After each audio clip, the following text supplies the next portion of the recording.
The Greek hero Perseus. The Birth of Perseus. In the land of Argos lived a king named Acrisius. Acrisius was a good king and was respected by all the people of the land.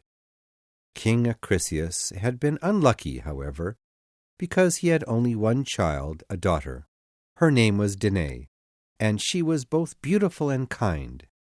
When Danae reached the age of 13, Acrisius took her to a blind man who could see the future to ask what was in her fate. The blind man told Acrisius that his daughter would give birth to a great hero.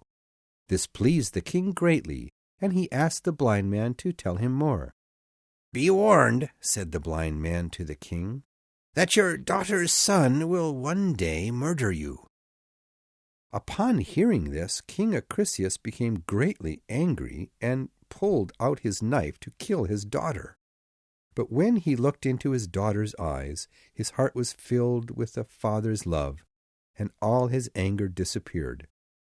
"I cannot kill my own daughter," he thought, "but I must make sure that she never gives birth to a son."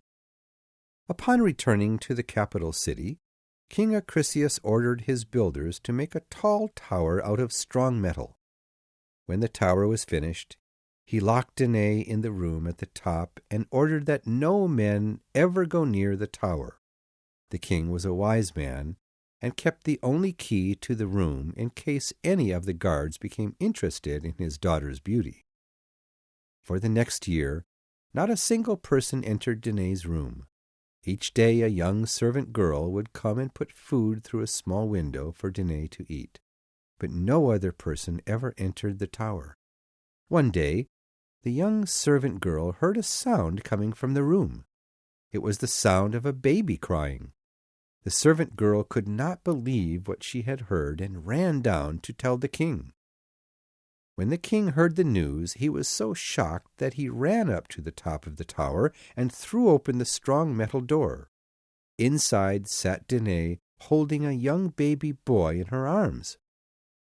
"How is this possible?" demanded the king. "Tell me which man has come in here, and I will cut off his head myself." At this point, Danae told the king an amazing story. "Father, it was no man who came in here.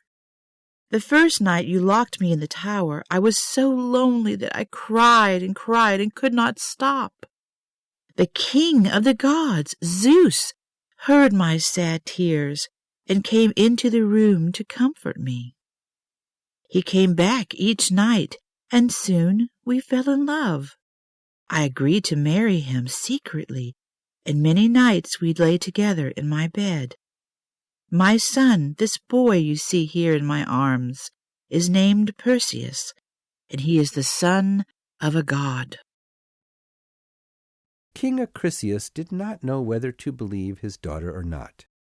Yet certainly there was no way into the tower for an ordinary man.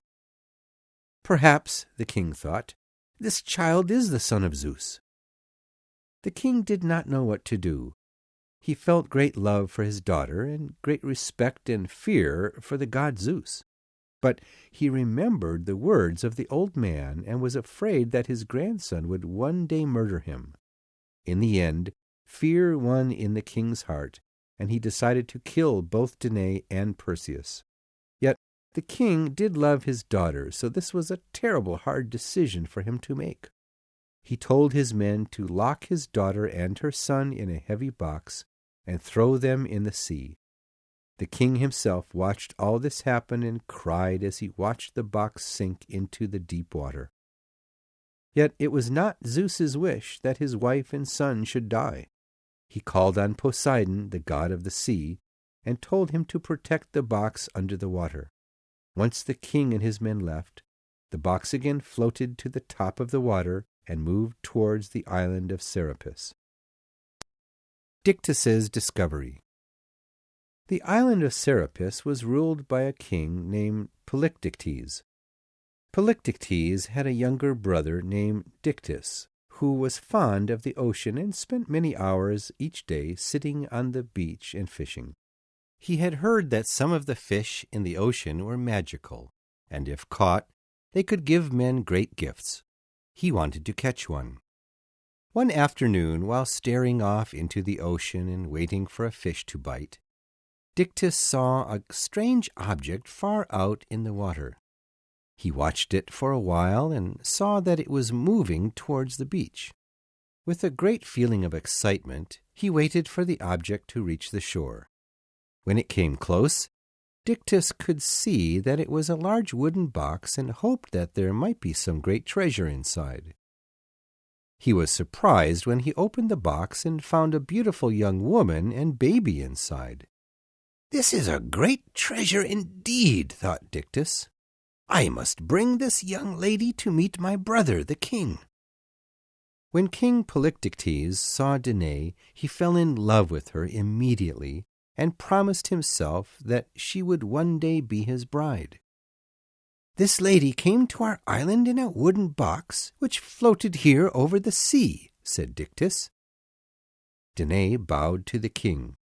"Beautiful young girl," began the king, "you do not need to bow to me. You are welcome in my land and will be treated like a part of my family. Your child also. I will raise him as if he were my own son.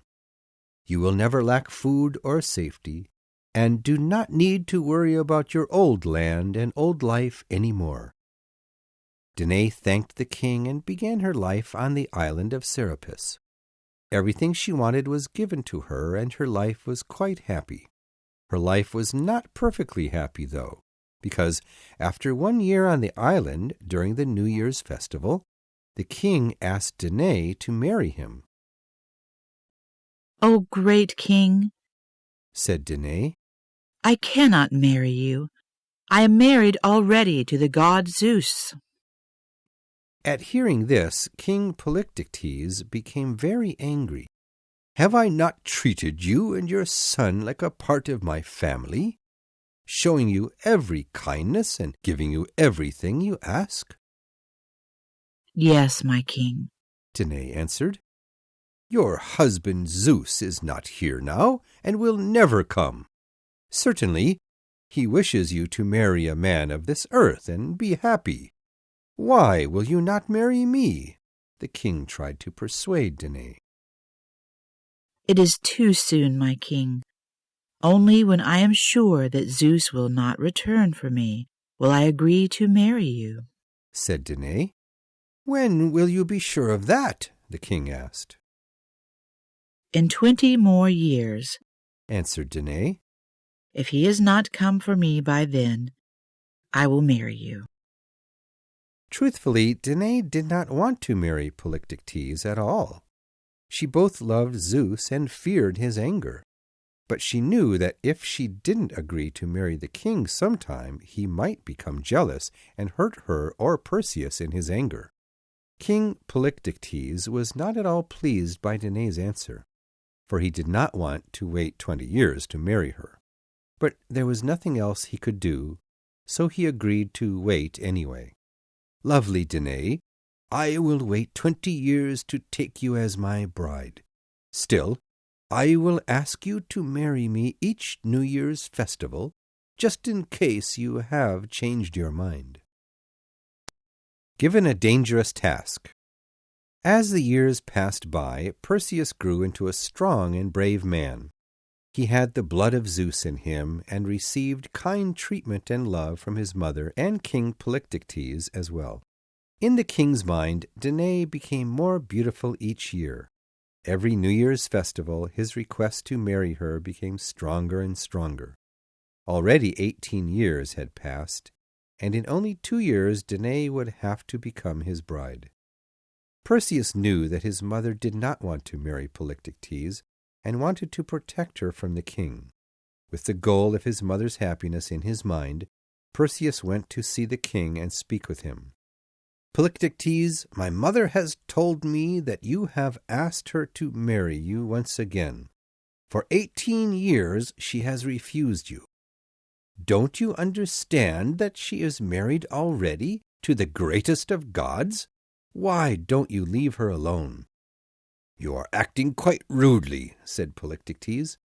My future marriage to your mother is not your affair." Hearing this, Perseus stood up to his full height and pointed his finger at Polydectes. "If you try to bother my mother at the next New Year's festival, then you will have to deal with me. Unless you kill me first, I will not let you have her as your bride." "You speak of great violence, young man. When I was young, I would never dare speak such terrible words to people older than me. Certainly, I would not speak this way to a man who had raised me with every kindness and acted as my loving father. I understand your mind, young Perseus. You wish to prove that you are a strong man and a brave fighter. Do not start a fight with me. Find a real enemy instead.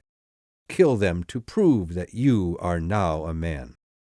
"I have only one enemy on this island," began Perseus, "the man who would force my dear mother to marry him. There are no other terrible monsters for me to fight here." Polydectes pulled out his sword and handed it to Perseus. "Go out into the world and find a great enemy. There are monsters all over the land that need to be killed."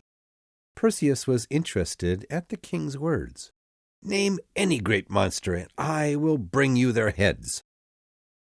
King Polydectes did not have the youth and strength to defeat Perseus, and feared that Perseus would try to stop his wedding.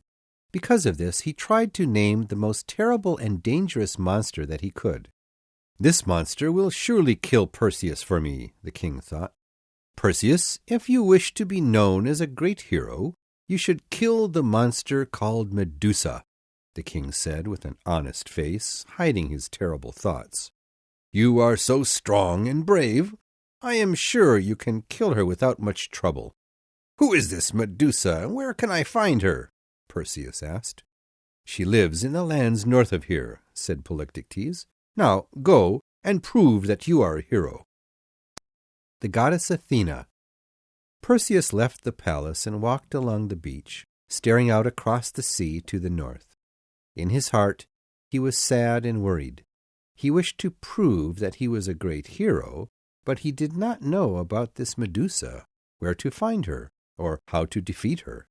As he stood looking out at the water, a beautiful woman approached him carrying a shield, helmet, and pair of boots. As the woman came closer, she seemed to be surrounded by a bright light, and Perseus could not look directly at her. "Certainly, you are a goddess," Perseus said, and bowed down low to the ground. "Stand up, my child," said the goddess. "I am the goddess Athena. I have come to bring you 3 gifts." "So you know of the adventure I have ahead?" said Perseus. "Yes, my child. Do not fear Medusa, because the gods will help you. Hades, god of the underworld, has sent you this helmet.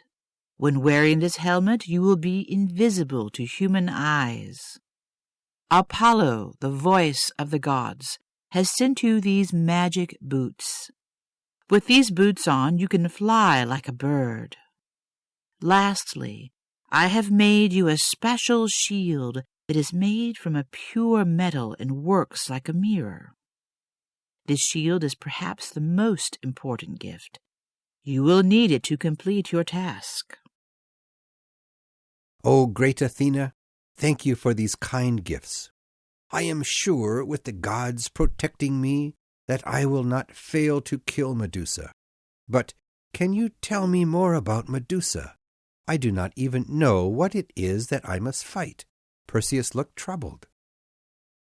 "To learn more about Medusa," said Athena, "go and visit the 3 blind sisters in the island north of here." Athena then disappeared, leaving Perseus alone on the beach. The 3 blind sisters. The very next morning, Perseus said goodbye to his mother and went to find the 3 blind sisters. The 3 blind sisters had lived for hundreds of years and knew many secret things that others did not. Perseus had heard many terrible stories about them. It was said that they were so old that they only had 1 tooth and 1 eye left between them, and they had to share them. Because they only had one tooth, they had to spend most of the day eating slowly. Because they only had one eye, it was hard to find food, and they often ate men who came asking them questions. Perseus put on his flying boots and helmet of invisibility and flew towards the mountain where the 3 blind sisters lived.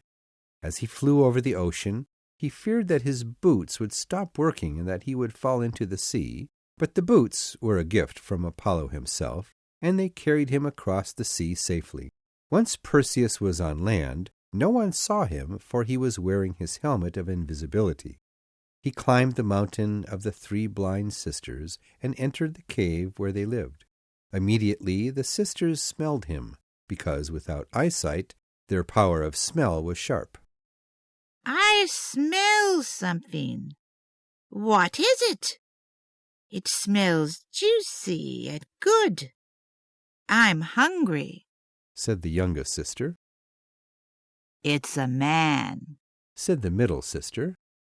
Quickly, give me the eye, said the oldest sister. Perseus watched as the oldest sister reached into the middle sister's head and pulled out the one eye. She then pushed the eye into her own head and looked around the room. Perseus was still wearing his helmet, however, and the old sister could not see him. Yes, it's a man. I hear a man's footsteps on the rock floor, yet I see no one, the old sister said angrily. Where are you hiding, young man? I have come to ask you about Medusa, said Perseus in a strong voice. We will tell you nothing, yelled the 3 sisters together. Not until we can see you. The other 2 sisters came close to the oldest so that they would not be far from the eye that they depended on.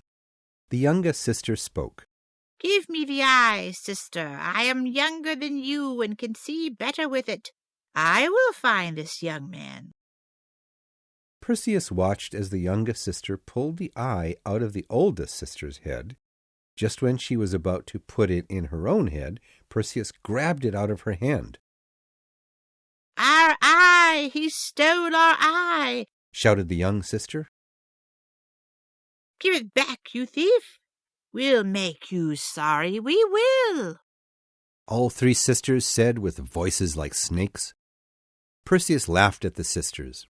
Oh, I think I will keep your eye. Since you will not answer my questions about Medusa, I will see you later, but I don't think you will see me. Wait, come back! Cried the sisters. Oh, all right, we will tell you what you want to know. Very well, said Perseus. Tell me about this monster called Medusa. The middle sister answered his question with great hatred in her voice. Long ago, Medusa was once a beautiful woman with 2 sisters. Medusa was very vain, and she told her sisters that she was more beautiful than even the goddess Athena, and her sisters agreed with her. Of course, Athena heard what Medusa had said and was very angry. She decided to punish them all.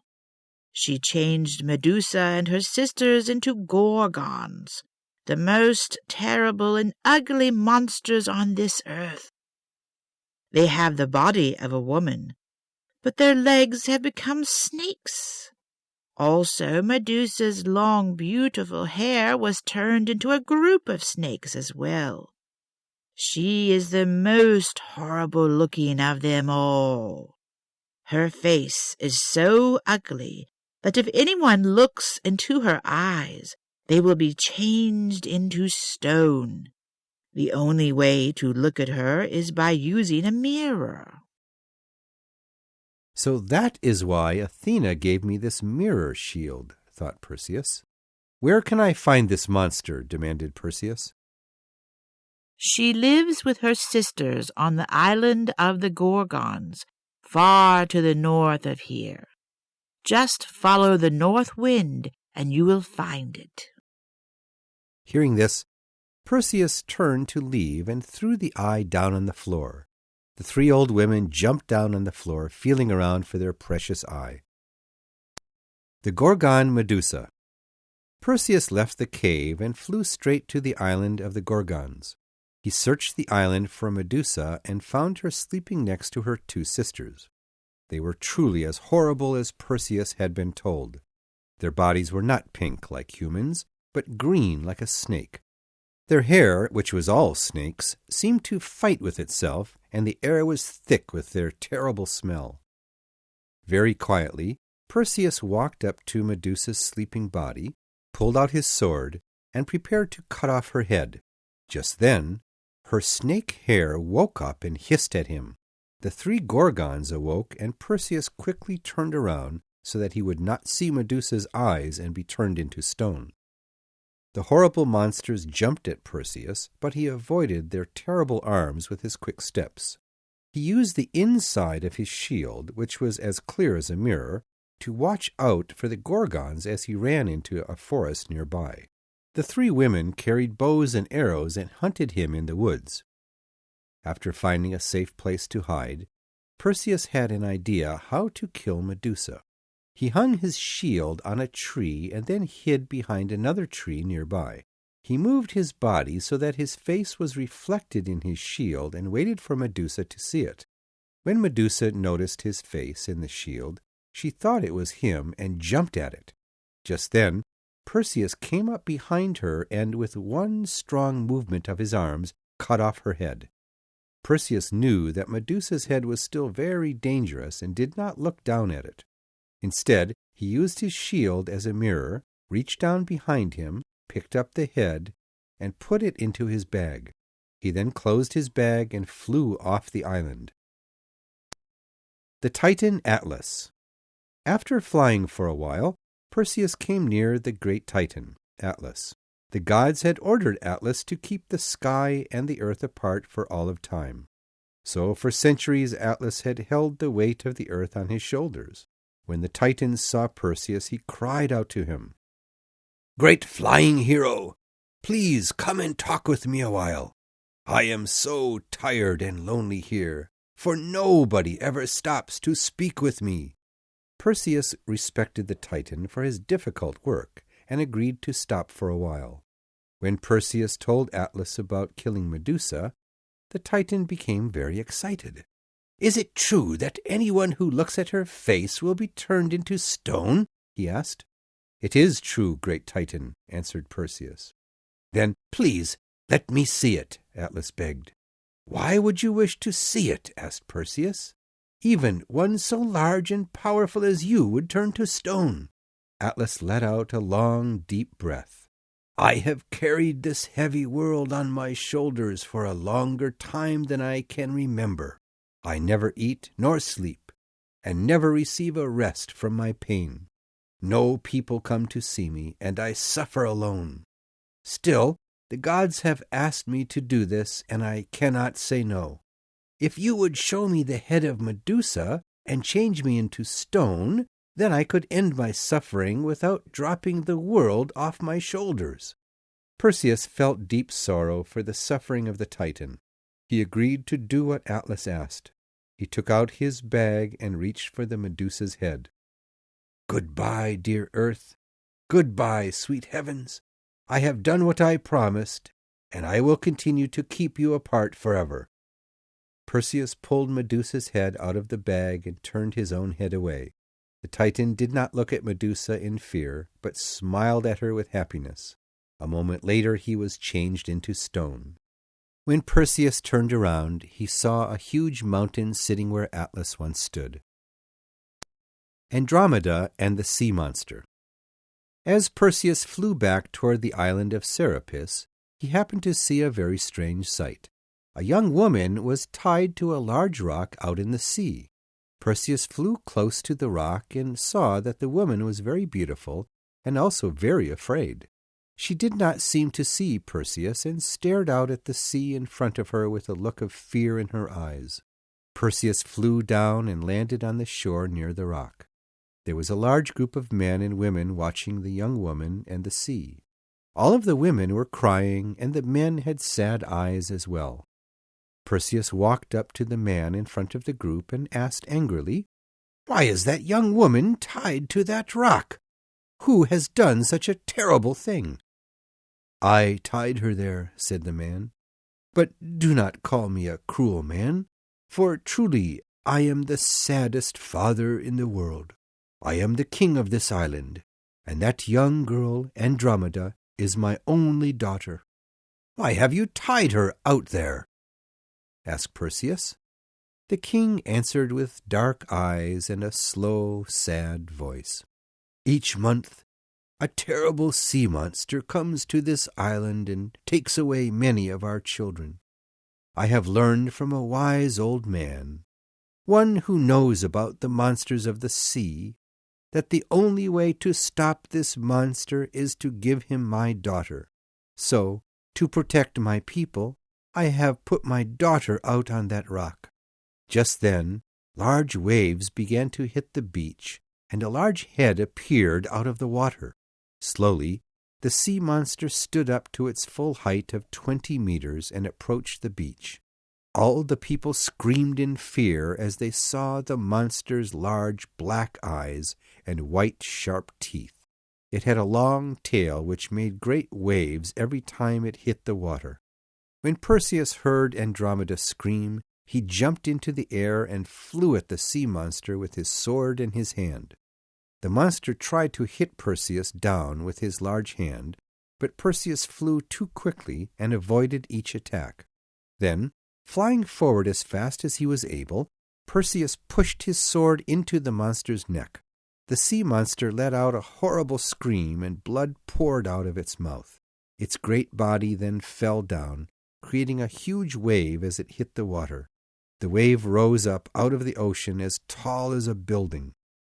Perseus was fast and smart and knew what was about to happen.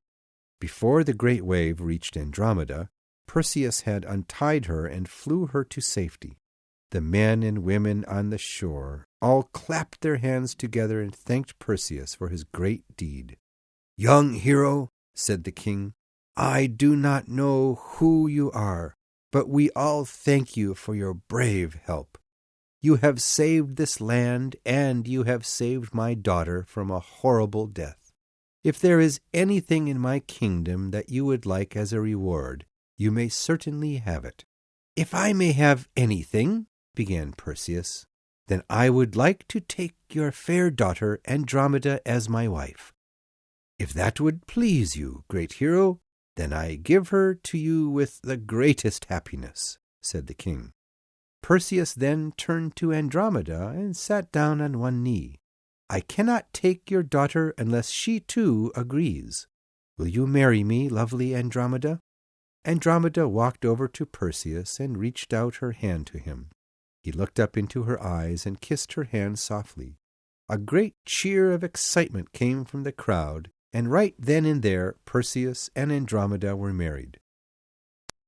Stopping an unwanted wedding. Perseus did not stay long on this island, for he needed to return home. It had been 20 years since Danae and Perseus were found by Dictys, and soon his mother would have to marry King Polydectes. Andromeda's father gave him a boat, and with his new wife he sailed back to Serapis. They arrived just a day before the wedding. Perseus went first to see his mother. She was sitting in her room crying. "Oh, my son," she said, "tomorrow I must marry Polydectes. I know that Zeus will be angry and bring terrible things to this island. Tonight I will kill myself so that I do not have to wed." "No, mother," said Perseus. "I will go see Polydectes and change his mind. You must promise me not to kill yourself tonight." Before going to see the king, Perseus carefully put Medusa's head in a beautiful box and tied it up to look like a wedding present. He then carried the box in his arms and went to see the king. Entering the king's great hall, Perseus smiled and held out the box to Polydectes and spoke in a friendly voice. "King Polydectes, tomorrow you will marry my mother at last. How happy you must be! I have brought you a wedding gift to celebrate the event." Perseus handed him the box and bowed low. The king was surprised to see Perseus, for he thought that Medusa would certainly have killed him. "Have you killed the monster Medusa?" asked the king. "Yes, I have done exactly as I promised," answered Perseus. The king was shocked that Perseus had succeeded, but did not want to show his disappointment. He thanked Perseus for the wedding gift and opened the box. Looking inside, he saw Medusa's ugly face staring up at him and was instantly turned into stone. Return to Argos. Soon after killing Polydectes, Perseus decided to take his bride Andromeda and his mother back to his home country. Meanwhile, King Acrisius felt sure that his grandson would never return to kill him, as the fortune-teller had predicted. Surely, he thought, his daughter and grandson had died in the sea 20 years before. Before Perseus left Serapis, he made Dictys king of the island and thanked him once again for all his kindness. The three arrived in Argos, where Perseus was born, and learned that his grandfather Acrisius had gone away for a while. Then, while Perseus was waiting for the king to return, he heard of some athletic games happening in the north. He went north to join the games and hoped to win fame for his skills. His wife and mother waited in Serapis for Acrisius's return. Perseus entered the athletic games, but he did not give his name or meet the king and his guests. If he had done so, he might have seen that his grandfather was among them. Acrisius, too, had no idea that one of the athletes was his grandson Perseus. Perseus won the first two contests, running and jumping, and was admired by all the women and men in the crowd. The third event was the spear throw. When Perseus's turn came, he held the spear perfectly, for he had great experience using one. Then, with great strength, he threw it forward and watched it go straight down the field. But suddenly the spear changed direction in the air and flew toward the crowd of people watching the games. The sharp head of the spear hit one of the king's guests, who fell down dead. Perseus ran forward and asked the king why the spear had moved so wildly in the air. The king spoke sadly. It must have been the wish of the gods. Perseus learned later that the man who had died was Acrisius, his grandfather. He stayed for the funeral and then told the news to Danae and Andromeda. Danae was sad, but the memory of herself and her son cruelly locked in the tower and then thrown in the sea made her feel less bad about her father's death. Perseus and Andromeda ruled Argos well for many years to come. After their deaths, they were placed in the sky as stars.